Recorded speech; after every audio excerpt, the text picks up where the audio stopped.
بسم اللہ الرحمن الرحیم الحمد للہ رب العالمین والصلاة والسلام علی سیدنا و مولانا محمد خاتم النبیین وعلى آلہ واصحابہ اجمعین وعلى كل من تبعهم بإحسان إلى يوم الدین. اما بعد، بزرگان محترم اور برادران عزیز، السلام علیکم ورحمۃ اللہ تعالی وبرکاتہ. آج کافی بڑے عرصے کے بعد آپ کی خدمت میں حاضری کا موقع ملا ہے. پچھلے دنوں پہلے میں بیماری کی وجہ سے حاضر نہیں ہو سکا تھا، اور پھر اللہ تعالیٰ نے کچھ صحت عطا فرمائی تو مدینہ منورہ کا سفر کی توفیق ہوئی. اس کی وجہ سے یہ ناقص ہوئے. الحمدللہ اب طبیعت بہتر ہے اور سفر بھی اللہ تعالیٰ نے پورا کرا دیا. اس ناغے سے پہلے میں نے سورہ ویل للمطففین کی تفسیر کچھ شروع کی تھی، اور اس میں یہ بتایا تھا کہ اللہ تبارک و تعالی نے ان لوگوں کو بہت سخت وعید سنائی ہے جو اپنا حق تو پورا پورا لیتے ہیں، جب اپنا حق مانگنے کا وقت آئے تو پورا پورا وصول کرتے ہیں، کوئی کمی نہیں چھوڑتے، اور جب دوسروں کا حق دینے کا وقت آئے تو اس میں ڈنڈی مار جاتے ہیں، دوسروں کا حق نہیں دیتے یا کم از کم ان کو کم کر کے دیتے ہیں. اس کی کچھ تفصیل میں نے عرض کی تھی کہ زندگی کے ہر شعبے میں یہ صورتحال ہوتی ہے کہ انسان حق جتنا دوسرے کا تھا وہ تو مارتا ہے اور اپنا حق پورا پورا وصول کرنے کی کوشش کرتا ہے. اللہ کا حق جتنا ہے بندے کے اوپر وہ پورا ادا نہیں کیا، وہ بھی اس میں داخل ہے. اللہ تعالیٰ سے مانگ تو رہا ہے کہ اللہ مجھے روزی بھی دے دے، مجھے خوشحالی بھی دے دے، مجھے صحت بھی دے دے، مجھے ملازمت بھی دے دے، روزگار بھی دے دے. وہاں تو پورا مانگ رہا ہے اور اللہ تعالیٰ دے بھی رہا ہے، نافرمانیوں کے باوجود دے رہا ہے، گناہوں کے باوجود دے رہا ہے، اور اللہ کا حق پورا ادا نہیں کرتا. نہ نماز ڈھنگ کی، نہ روزہ ڈھنگ کا، جو طریقہ ہونا چاہیے اس کے حساب سے عبادت نہیں کرتا. تو یہ بھی تخفیف ہے، یہ بھی حق نہ دینا ہے. بندوں کے حقوق کے اندر بھی میں نے مثالیں دی تھیں کہ آدمی جو ہے ملازم ہے کسی جگہ مگر وقت پورا نہیں دیتا، تنخواہ پورا لینے کو تیار ہے، تنخواہ میں کمی ہو جائے تو مظاہرے کرے گا، ہڑتال کرے گا. حد یہ ہے کہ ڈاکٹر جو انسانیت کی خدمت کے لیے پیدا ہوا، جس کو اللہ تعالیٰ نے انسانیت کی خدمت کے لیے ڈاکٹر بنایا، اس کی تنخواہ میں اگر کمی ہو گئی، کمی نہیں ہوئی بلکہ جتنی زیادتی اس کی کا مطالبہ تھا وہ پورا نہ ہوا، تو اس کو یہ خیال نہیں آتا کہ بیمار جو ہے وہ ایڑیاں رگڑ رہا ہے اور رگڑ کر جان دے رہا ہے، اور وہ اپنی تنخواہ کے لیے جھنڈے لگا کر کھڑا ہوا ہے. اپنا حق وصول کرنے کے لیے تو اس درجہ حساس ہے، اور جب اپنا حق دوسرے کو حق دینے کا نوبت آئے تو وہاں کمیشن وصول کرتا ہے کہ دوائیں ایسی لکھ دیتا ہے جو کسی کمپنی کے ساتھ معاملہ ہے اس سے معاملہ کیا ہوا ہے کہ کمپنی والے اس کو بڑی بڑی سہولتیں دیتے ہیں کہ تم ہماری دوائیں لکھ کے دیا کرو مریضوں کو. اب مریض کو اس کی ضرورت ہے یا نہیں ہے، لیکن وہ دوائیں لکھی جا رہی ہیں. حد یہ ہے کہ آپریشن لکھ دیتے ہیں بغیر ضرورت کے، محض اس لیے کہ آپریشن جہاں پر کرانا ہے اس کے ساتھ معاملہ ہے کہ وہ ہم آپ کے پاس مریض بھیجیں گے تو تم ہمیں اتنا کمیشن دینا ہر مریض کو. تو اپنا حق وصول کرنے کے لیے تو ایڑیاں رگڑتے ہوئے بیمار کی بھی فکر نہیں، اور اپنی تنخواہ وصول کرنے کے لیے تو یہاں تک جانے کو تیار ہیں، اور جب حق دینے کا وقت آئے تو اس میں حق میں ڈنڈی مارتے. وہ سب اس میں داخل ہیں. اللہ بچائے، اللہ تعالی حفاظت کرے. تو یہ میں نے عرض کیا تھا کہ یہ سورت اور یہ آیت کریمہ ایسے لوگوں کو یہ احساس دلا رہی کہ خدا کا خوف کرو، ایک دن تمہیں اللہ تعالی کے سامنے کھڑا ہونا ہے. وہاں کیا جواب دو؟ یہ میں نے تھوڑی سی تفصیل کے ساتھ پچھلی بیانات میں عرض کیا تھا. اب ذرا سا انہی آیات پر ذرا تھوڑی سی اور گہری نظر ڈال لیتے ہیں تو اس میں عجیب و غریب معجزانہ کلام کی کچھ خصوصیات نظر آتی ہیں. دیکھو، سورت شروع ہو رہی ہے ان الفاظ سے کہ ویل للمطففین، دردناک عذاب ہے ان لوگوں کو جو تطفیف کرتے ہیں، یعنی حق دوسروں کا پورا حق نہیں دیتے. پھر آگے جو لفظ آئے ہیں وہ یہ کہ الذین اذا اکتالوا علی الناس یستوفون واذا کالوہم او وزنوہم یخسرون. اس کے اندر جو اللہ تعالیٰ نے عجیب نقطے رکھے ہیں وہ یہ پہلے سمجھنا چاہیے کہ دوسرے کو دینے کے معاملے میں دو طریقے ہوتے ہیں. جب کوئی بیچنے والا کوئی چیز بیچتا ہے اور بیچ کر خریدار کو دیتا ہے تو ایک طریقہ ہے کیل کا، یعنی ناپنے کا، اور ایک طریقہ ہے وزن کا، ترازو سے تولنے کا. دونوں طریقے استعمال ہوتے ہیں. ان دو چیزوں کا ذکر کیا یہاں پر.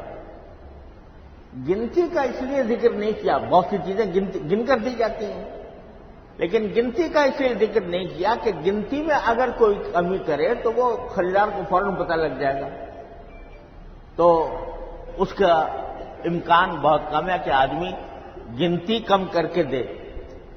لیکن جو زیادہ دھوکہ ہوتا ہے ان چیزوں میں جو ناپ کر دی جائیں یا تول کر دی جائیں. ناپ کر جو چیزیں دی جاتی ہیں وہ پہلے زمانے میں زیادہ ہوتا تھا، اب کم ہو گیا ہے. کہ مثلا گندم ہے تو پہلے زمانے میں وزن کر کے نہیں بیچی جاتی تھی، بلکہ ایک پیمانہ ہوتا تھا، وہ بھر کر دے دیتے تھے. ایک پیمانہ بھر کے دے دیا، جیسے ایک گلاس ہے مثلا، اس گلاس کو بھر کے دے دیا. تو پہلے زمانے میں اس طرح کے پیمانے ہوتے تھے. اس کو مد کہتا تھا، کوئی مد ہوتا تھا، کوئی سا ہوتا تھا، تو وہ بھر کے دیتے. اب وہ کیل کہلاتا تھا، وہ ناپنے کی. اس میں کیا ہوتا تھا کہ اس میں کمی کرنا بڑا آسان ہوتا تھا، کیونکہ وہ لبالب نہیں بھرا وہ پیمانہ، بلکہ تھوڑا سا کمی رہ گئی تو بڑے آسانی سے وہ کمی کر جاتا تھا بندہ. اور دوسرا طریقہ ہوتا وزن کا، یعنی ترازو سے تول کر دینے کا. تو عام طور سے اچھا، اب یہاں پر اللہ تعالیٰ نے جو آیت میں فرمایا وہ یہ فرمایا، پہلے حصے میں جب کوئی شخص اپنا حق لیتا ہے تو اس میں صرف ناپنے کا ذکر کیا ہے. اذا اکتالوا علی الناس یستوفون، جب دوسرے سے ناپ کر کوئی چیز لیتے ہیں تو پوری پوری لیتے ہیں، وہاں وزن کا ذکر نہیں، خود اپنا حق لینے کے لیے کیل کا ذکر کیا، وزن کا ذکر نہیں کیا۔ اور وَإِذَا كَالُوهُمْ أَوْ وَزَنُوهُمْ، اور اگر تم دوسرے کو کیل کر کے دیتے ہو یا ناپ کر دیتے ہو یا تول کر دیتے ہو تو اس میں کمی کرتے ہو۔ تو پہلی جگہ پر ذکر صرف ناپنے کا ہے، اذا اکتالوا علی الناس یستوفون، یہ اس لیے حالانکہ جو آدمی کیل کے اندر اتنی، جب کوئی مثلا گلاس ہے، ایک وہ ایک پیمانہ ہے، اس کے اندر کوئی چیز بھر کے دی جا رہی ہے، اس میں اگر کوئی آدمی کمی کرنا، معمولی سی کمی کرنا کوئی مشکل کام نہیں ہے، لیکن وہ اتنے حریص اور بخیل ہیں کہ ذرہ برابر بھی اگر لبالب نہ ہوا وہ پیمانہ تو وہ اس کو گوارا نہیں کرتے، بلکہ ہم بھر کے دو، اس کو پورا بھر کے دو۔ تو وہاں عام طور سے جو کیل کر کے جو چیزیں دی جاتی تھیں، ناپ کر جو دی جاتی تھیں، وہ ہوتی تھی معمولی چیزیں، جیسے گندم ہے، جو ہے، کھجور ہے، اس قسم کی چیزوں کو ناپ کے دیا جاتا تھا۔ تو جو معمولی چیز کے اندر بھی اپنا حق پورا وصول کرنے کو تیار، بھئی ایک شخص نے اگر تمہیں بھر کے ذرا سا وہ اوچھا رہ گیا، وہ پیمانہ تھوڑا سا اوچھا رہ گیا تو آدمی تھوڑا سا گوارا کر لیتا ہے کہ چلو تھوڑا سا اوچھا رہ گیا تو کوئی مسئلہ نہیں، لیکن زیادہ تو بھرا ہوا ہی ہے، تھوڑا سا اوچھا ہے۔ لیکن یہ اتنے بخیل ہیں کہ ناپ کر بھی جو چیز لیں گے وہ پوری پوری لیں گے، اگر ذرہ برابر بھی لبالب نہ ہوا تو یہ فوراً مطالبہ کریں گے کہ نہیں مجھے پورا دو۔ اور جب کیل میں یہ حال ہے تو وزن میں تو بطریقہ اولا، کیونکہ وہاں تو وزن کرنے والا سامنے ہے، تو اس کے اندر جو وزن کی چیزیں ہوتی ہیں وہ زیادہ قیمتی ہوتی ہیں، زیادہ اس کی قیمت ہوتی ہے، زیادہ اعلیٰ درجے کی ہوتی ہے، تو اس کے اندر تو بطریقہ اولا یہ کریں گے کہ وہ کیل کے اندر جب کریں گے تو وزن کے اندر بھی ضرور کریں گے، وہاں سے وہاں وزن کا ذکر نہیں فرمایا، اذا اکتالوا علی الناس یستوفون۔ دوسری بات یہ ہے کہ عربی زبان کے قاعدے سے جب کوئی شخص کسی سے ناپ کر کوئی چیز لے تو دوسرے سے جب تو لیتا ہے تو وہاں ایک تالا یہ کہا جاتا ہے کہ ایک تالا بس، یعنی اس نے ناپ کر لے لیا۔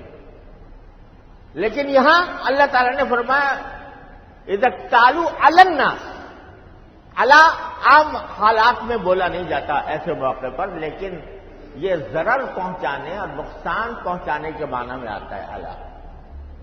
تو مطلب یہ کہ وہ پورا پورا اس لیے لے رہے ہیں تاکہ ان کو نقصان پہنچائے، خریدار کو، بیچنے والے کو نقصان پہنچائے اور اس کو پورا پورا بھر کے لبالب لیں، تو مقصود اس کو در حقیقت نقصان پہنچانا ہو۔ پھر آگے جو دونوں چیزوں کا ذکر فرمایا کہ جب دوسرے کو دینے کا وقت آتا ہے، ناپ کر دینے کا یا تول کر دینے کا، تو کمی کر جاتے ہیں، وہاں دونوں چیزوں کا ذکر کیا ہے کہ اس میں کمی کرتے ہیں لوگوں کے لیے، چاہے وہ ناپ کر دینا ہو یا وزن کر کے دینا ہو۔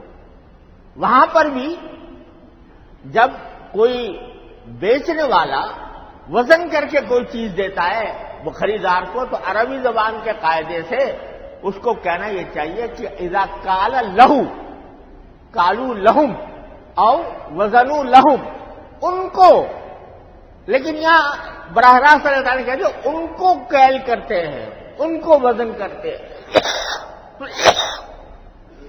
یہاں بھی نقصان پہنچانے کا تصور جو ہے اللہ تعالیٰ نے خاص طور پر پیدا فرمایا کہ وہ یہ کرتے ہیں دوسرے کو نقصان پہنچانے کی خاطر، تو اس کو کیل میں کمی کر لیتے ہیں، اس کے وزن میں کمی کر لیتے ہیں۔ اب آگے باری تعالیٰ نے یہ فرمایا کہ یہ ساری خرابی کہاں سے ہو رہی ہے؟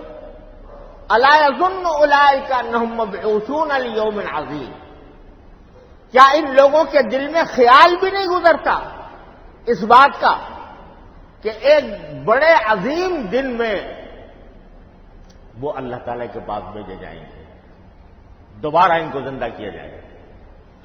الا یظن اولئک انہم مبعوثون، دوبارہ ان کو بھیجا جائے گا، اٹھا کر زندہ کر کے بھیجا جائے گا، لیوم عظیم، ایک عظیم دن کے اندر، یوم یقوم الناس لرب العالمین، اس دن جس دن کے سارے لوگ رب العالمین کے سامنے کھڑے ہوں گے،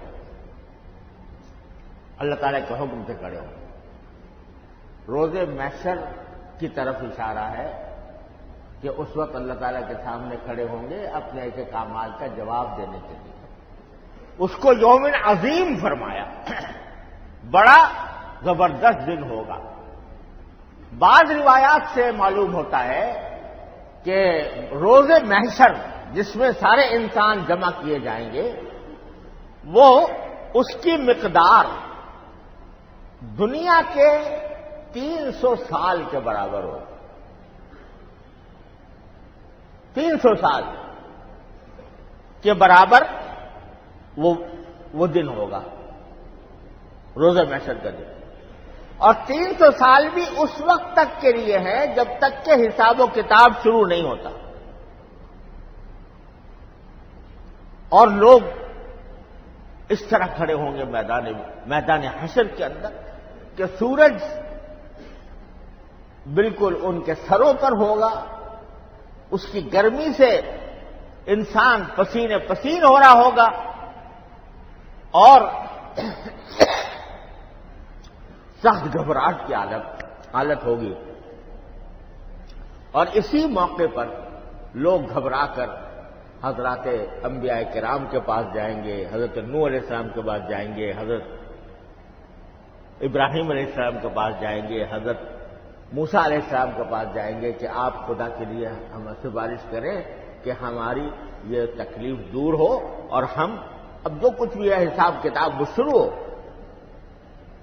تو انبیاء کرام، سارے انبیاء کرام انکار کر دیں گے کہ اب بھائی ہمارے اندر اس وقت یہ جرأت نہیں ہے کہ ہم اللہ تبارک و تعالیٰ کی بارگاہ میں جا کر کوئی درخواست پیش کریں، تم نبی آخر الزماں خاتم النبیین محمد مصطفیٰ صلی اللہ علیہ وسلم کی خدمت میں حاضر ہو، ان سے کہو۔ تو رسول کریم صلی اللہ علیہ وسلم کے پاس لوگ پہنچیں گے، اور پھر رسول اللہ صلی اللہ علیہ وسلم فرماتے ہیں کہ اس موقع پر میں اللہ تبارک و تعالیٰ کی بارگاہ میں حاضر ہوں گا اور سجدے میں گروں گا، اور اس وقت اللہ تبارک و تعالیٰ میرے دل پر اللہ تعالیٰ کی حمد و ثنا کے ایسے کلمات الہام فرمائیں گے جو اس سے پہلے کسی کے تصور میں نہیں۔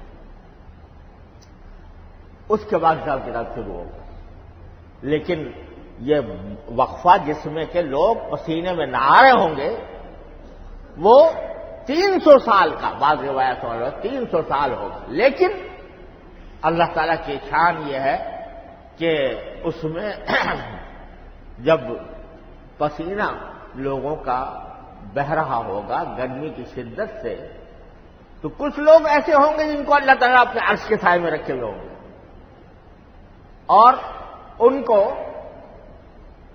گرمی کی شدت محسوس ہی نہیں ہوگی۔ کچھ ایسے ہوں گے کہ جن کا پسینہ منہ تک آیا ہوا ہو، پسینے کے اندر گویا پسینے کی نہر ہے، اس میں منہ تک پہنچے ہوں۔ کچھ ایسے ہوں گے جن کا گلے تک آیا، کچھ ایسے ہوں گے سینے تک آیا ہو، کچھ ایسے ہوں گے گھٹنوں تک آیا ہو، کچھ ایسے ہوں گے جو صرف ٹخنوں تک آیا ہو۔ اور یہ بھی روایات میں آیا ہے کہ اس طویل دن 300 سال کے برابر یہ دن ہوگا، اس 300 سال کا جو دن ہے، جو متقی ہیں یا نیک لوگ ہیں وہ ان کو پتہ بھی نہیں چلے گا 300 سال کہاں سے گزرے. وہ ایسا ہوگا جیسے کہ چند لمحوں میں پورے 300 سال کا وقت گزر گیا. اور کچھ ایسے ہوں گے کہ جن کو وہ اور کچھ تھوڑا زیادہ محسوس ہوگا، کسی کو زیادہ اور زیادہ محسوس ہوگا، یہاں تک کہ 300 سال. قرآن کریم میں فرمایا ہے کہ ان یومن عند ربک کالف سنۃ مما تعدون، کہ تمہارے پروردگار کے نزدیک جو ایک دن ہوتا ہے نا، وہ تمہارے 1000 سال کے برابر ہوتا ہے. یہ اللہ تعالیٰ نے فرمایا قرآن کریم میں. تو اس سے معلوم ہوتا ہے کہ ہم جس دن کو دن اور رات سمجھتے ہیں، جس وقت کو، اللہ تعالیٰ کے ہاں دوسرا نظام ہے. اور اسی کو مولانا نے فرمایا کہ وہاں کی زمین بھی اور ہے، وہاں کا آسمان بھی اور ہے، وہاں کی کائنات کا نظام بھی اور ہے. لہذا اس کو تم یہاں پر قیاس نہیں کر سکتے. تو اس دن کو فرمایا لیوم عظیم، اس عظیم دن میں، یوم یقوم الناس لرب العالمین، رب العالمین کے حکم پر سب کھڑے ہوں گے. اور کھڑے ہونے کی کیفیت یہ ہوگی جو میں نے عرض کی. تو کیا ان کے دل میں خیال نہیں آتا کہ ایک دن ایسا آنے والا ہے، اس میں کسی کا پسینہ اس کے منہ میں آ رہا ہوگا اور گرمی کی شدت سے وہ پریشان ہوگا. اللہ تعالیٰ کے سامنے آگے آ رہا ہے اگلی آیت میں کہ اللہ ان کتاب الفجار لفی سجین، کہ ہر ایک کو اس کا اعمال نامہ دیا جائے گا، اس اعمال نامے کے حساب سے اس کا حساب کیا جائے گا. اس کی تفصیل آگے سورت کے اندر اللہ نے بیان فرمائی. تو بنیادی بیماری کی جڑ اللہ تبارک و تعالی نے بتا دی کہ یہ جو دوسروں کے حقوق پر ڈاکہ ڈالتے ہیں، رشوتیں لیتے ہیں، دوسروں کے حقوق ضائع کرتے ہیں، یہ اس لیے کرتے ہیں کہ ان کے دل میں کبھی خیال بھی نہیں آتا کہ ایک دن ایسا آنے والا ہے. یقین تو کجا، خیال بھی نہیں آتا کہ ہمیں ایک دن اللہ تعالیٰ کے سامنے پیش ہونا. اگر یہ احساس پیدا ہو جائے تو سب کے حقوق ادا ہو جائے. اگر انسان کے دل میں یہ احساس ہو جائے کہ مجھے ایک ایک قول و فعل کا اپنے اللہ تعالیٰ کے سامنے جا کر جواب دہ ہونا ہے، تو کوئی کسی کا حق پر ڈاکہ نہ ڈالے. ارے یہ کیا چیز ہے دنیا کی مال و دولت، یہ دنیا کے پیسے، یہ دنیا کی زمینیں، یہ دنیا کے مکانات، ان کی کیا حقیقت ہے؟ وہ سب فنا ہونے والی ہے. اور اللہ تعالیٰ حدیث میں آتا ہے کہ اللہ تعالیٰ اگر دنیا کی یہ مال و دولت اور عیش و آرام اگر اللہ تعالیٰ کے نزدیک ایک مچھر کے پر کے برابر بھی حقیقت رکھتا تو کسی کافر کو دنیا کی کوئی چیز نہ دیتا. لیکن کافروں کو دے رکھی ہے، عیش کر رہے ہیں، مزے اڑا رہے ہیں. یہ آخرت کی نعمتوں کے مقابلے میں ان کی کوئی حقیقت نہیں، آخرت کی زندگی کے مقابلے میں کوئی حقیقت نہیں. جب انسان یہ حقیقت فراموش کر بیٹھتا ہے اور اس سے غافل ہو جاتا ہے تو پھر وہ بھیڑیا بن جاتا ہے. وہ انسان نہیں رہتا، وہ بھیڑیا بنتا ہے. وہ دوسروں کے حقوق پر ڈاکے ڈالتا ہے، دوسرا کی جیب سے پیسے گھسیٹنے کی فکر میں رہتا ہے. تو لیکن جس کے سامنے آخرت کا دن ہو، اس کو یہ احساس ہو کہ مجھے اگلے لمحے بھی موت آ سکتی ہے، اور موت آ جائے گی تو پھر میں قبر میں چلا جاؤں گا. یہ مال و دولت اور یہ پیسے اور یہ خزانے سب یہیں چھوڑ کے جانے. تو اگر کسی کے دل میں یہ احساس پیدا ہو جاتا ہے، پھر اللہ تعالیٰ اس سے اللہ کے حقوق بھی ادا کراتا ہے، بندوں کے حقوق بھی ادا کراتا ہے.